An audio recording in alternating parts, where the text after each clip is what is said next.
Welcome again. This is episode 4 of Auburn All the Time. I just want to start off by saying I appreciate everybody that's jumped on, hit the like button, hit the subscribe button. I've had several members from auburnsports.com, The Bunker, subscribe to my channel, and I appreciate the support, especially my man Doc Dumpster. He really gave me some good motivation last week when I posted the video on the board, and he just told me to just keep doing a good job, and I appreciate the support and everything, and just hopefully have more subscribers coming up. And just anytime there's an opportunity for me to improve my channel, I'm always open for suggestions. So just hit the comment button and hit the like button, and just hit subscribe. I appreciate all the support so far. And just want to touch a little bit on basketball this week. It was a good week because got back on track. Two quality wins, even though just one was conference play. But whenever you can hold serve at home, especially with the SEC right now, being you got several teams up at the top with of course LSU. They're leading the way undefeated. I think they're 6-0 or 7-0, but they're winning the games they should.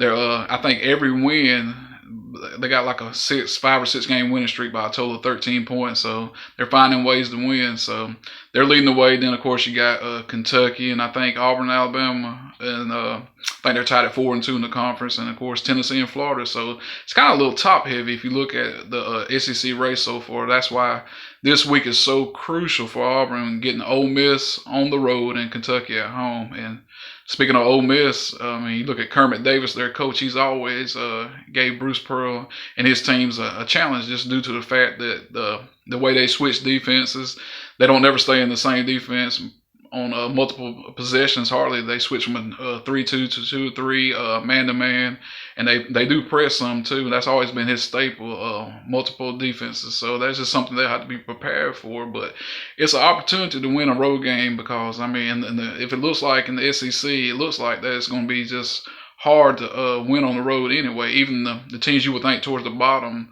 can rise up to the challenge just due to the fact that they're playing at home. So the main thing, like I've always said, that in the SEC this year, you're going to have to win your home games and still a couple on the road just to be a factor. So you got Kentucky coming to town Saturday, and if you look at the AP poll that came out today, Auburn actually dropped a spot to 17, but they moved up to 13.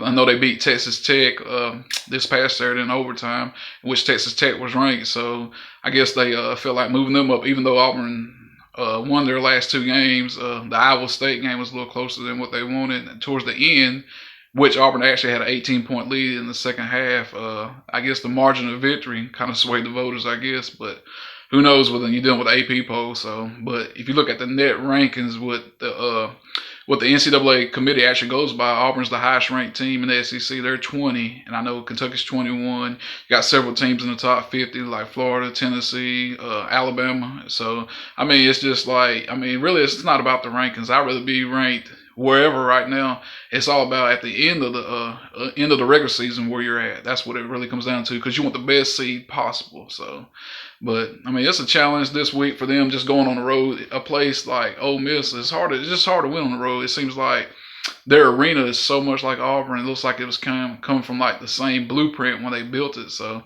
it's like the crowd's on top of you, and probably seats 8,000 or 9,000, and the action's right there on top of you, the fan base. So it's like, for whatever reason, it's always harder for Auburn this year. It seems like to just go on the road and shoot the ball. They play good defense on the road, and I think they rebound solid on the road. They just don't shoot the ball as well as they should on the road. If you look at the last 2 road games at Alabama and at Florida, I know against Florida they shot the ball from percentage-wise maybe 26, 27%, and I don't care who you playing, you're just not going to win on the road like that. So hopefully they can. What happens when you go on the road, you end up, a lot of times, I notice Auburn, they end up shooting a lot of threes and settling instead of driving to the basket. So in order for that shooting percentage to go up, you're automatically going to shoot a higher percentage from 2 than 3. But even then, Auburn is missing layups and stuff on the road. But your chance of success on the road is driving the basket, putting pressure on the defense. Don't settle for all these jump shots. Because if you look at the way Auburn shoots the ball from a percentage standpoint, I don't know the numbers, but obviously they shoot the ball way better at home than they do on the road. That's why this week coming up, I actually think they have a better chance against Kentucky than Ole Miss, just because Kentucky's at home. You got College Game Day coming, the basketball version. I think this is the first time in the history of the state of Alabama that they've actually been to the state. So, Pearl will have the fan base ready and the team ready. That's not even a question. But can they have that same drive and determination on the road first to even get prepared for that game Saturday? This game tomorrow night, Tuesday night, against Ole Miss is probably one of the bigger games of the year, but just due to the fact of what they got ahead of them. So basically, if you win this game Tuesday night at Ole Miss, which I think Auburn's maybe a 5-point favorite, which they should beat them if they hold the guard Tyree in check. I think they can, and just don't let them get hot shooting the ball. I think they'll be fine, but you gotta win that game though in order for everything that you're trying to do in front of you for that game Saturday to really count. Because if you lose tomorrow night, your back's really going to be against the wall against Kentucky Saturday. And Kentucky is a big team. I mean, they have Richards down low, and they have their guards are bigger than Auburn, so they got a size advantage at Auburn just about every position. Even Montgomery and guys like that are so much bigger than the forwards and the guards that Auburn is going to bring to the table. Which I think this year, this is not your vintage Kentucky team, but they're capable. I mean, they got talent. They got 5-star talent like they always do. You look at the backcourt with Hagens and Maxey, Richards down low. I mean, to me, they're the favorite to win the SEC. It's not the fact that LSU, even though they're leading in the division right now, undefeated. I think at the end of the day, it's Kentucky's to win or lose. So, but Auburn has an opportunity to maintain in the upper echelon of the conference, but you got to win these two games. This is a crucial week because I know next week they got I think they got LSU and Arkansas. LSU at home, Arkansas on the road, and we already know how hard it is for go to Bud Walton Arena in Arkansas to win. So this is a crucial week. They're definitely not out of anything if they lose these games this week, but I mean, you're talking about falling down in the conference race, probably behind Alabama, probably behind Arkansas, behind Florida, behind Kentucky. You'll be behind all them teams having to play catch-up ball. So you just got to hold serve this week. This crucial week. If you go 1-1 to split, you'll be okay. But if you can sweep this week 2-0, you'll be sitting in good shape.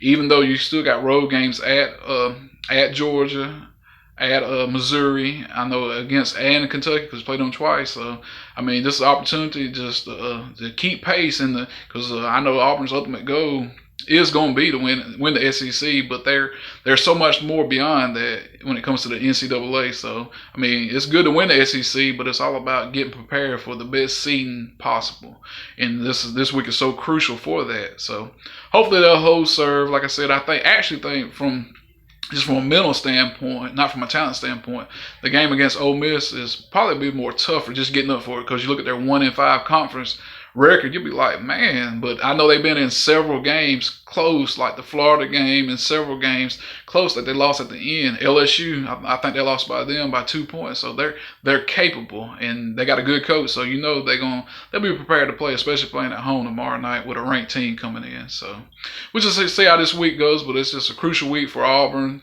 It's a crucial week for Alabama too. If you look at with them both being tied 4-2 in the league, what they got on the schedule, I think they go to LSU Wednesday night and they get Arkansas Saturday. So at home. So this is a crucial week for Alabama and Auburn. So hopefully just Auburn can hold serve, because they still got to play Alabama again. And, we owe them for what happened in Tuscaloosa. So hopefully we'll be able to return the favor to them when they come to Auburn. But it's still a lot of basketball to be played. We're just now getting towards the middle point of the conference schedule. So it's time that you'll see now the real contenders really going to start rising to the top now, because you're in the meat of the schedule now. So we'll just see how it goes. But touching on football just for a brief moment, Auburn picked up another commitment from the number one junior college player, I guess junior college player in the nation. I know he's number one junior college strong side defensive end. So Butler out of Kansas. He's a Kansas Community College. I know he's originally from Georgia.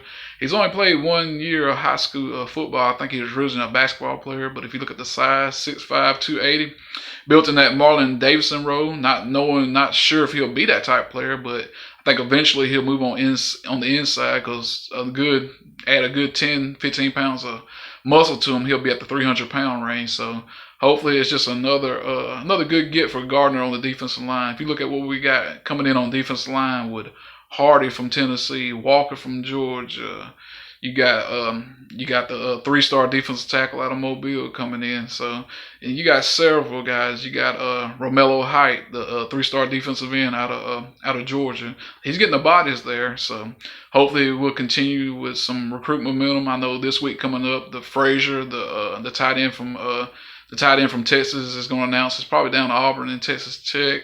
It just depends on how he feels. Does he want to be closer to home? Obviously, Texas Tech is closer to home, but Auburn's definitely the better program, better opportunity to play against better competition, actually. So we'll just see. I know he's got a previous relationship with Chad Moore, so hopefully that'll put us over the top, because you can't coach. I think he's 6'7", about 250, 255, maybe in the 260 range. You can't really coach that, and he's pretty athletic too. So him, and of course, this is the last weekend before signing day. You got Broderick Jones coming in. He just came off the Georgia visit, so I know he's probably back feeling the love from Kirby Smart at Georgia. Of course, I know they laid out the red carpet for him, but I think if he actually shows up for the visit, that's what you're already wary about when you're dealing with a prospect from Georgia that valuable, and they get the visit before you. Will he actually show up for the visit? That's going to be the key. Because if he actually shows up for the visit, I think we got a puncher's shot. I would say right now, I would give Georgia the edge, maybe 60-40, but I think Auburn can really tighten that up this week when he gets on campus, and just because I mean the opportunity is there, obviously. Because you look at Auburn's roster, I don't consider them have I know they don't have an elite tackle on their roster right now. I don't even know if they got a tackle on their roster, period, that you would consider upper echelon, the SEC ready. So I mean, it's opportunities there, because you got Trossel coming off the third ACL surgery. I don't consider him elite. He could have been elite before all the injuries, but I just don't see a elite tackle on the roster right now. So I mean, the opportunity's there. I'm not saying that they'll give it to him. Obviously they won't.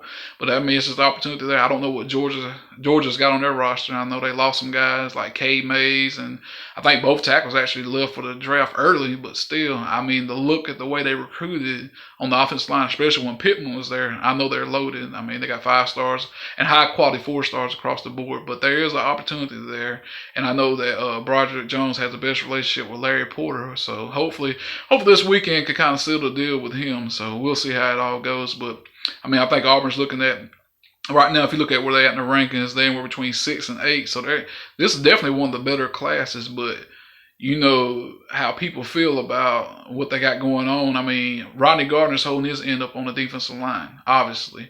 But what's the key missing prospect in this class is elite tackle. I mean, we got a couple of junior college guys, but you don't never know how that's going to pan out. I know the guy from California, the big German kid, I mean, he tore his ACL, so he won't be back to the fall. So, I mean, it's hard to say whenever you're coming off that, and he's never played Division I football, so it's really hard to say. He looks the part because he's 6'7", 300 pounds, but you never know how these junior college guys going to pan out. So that's why you don't really want to depend on that many of them.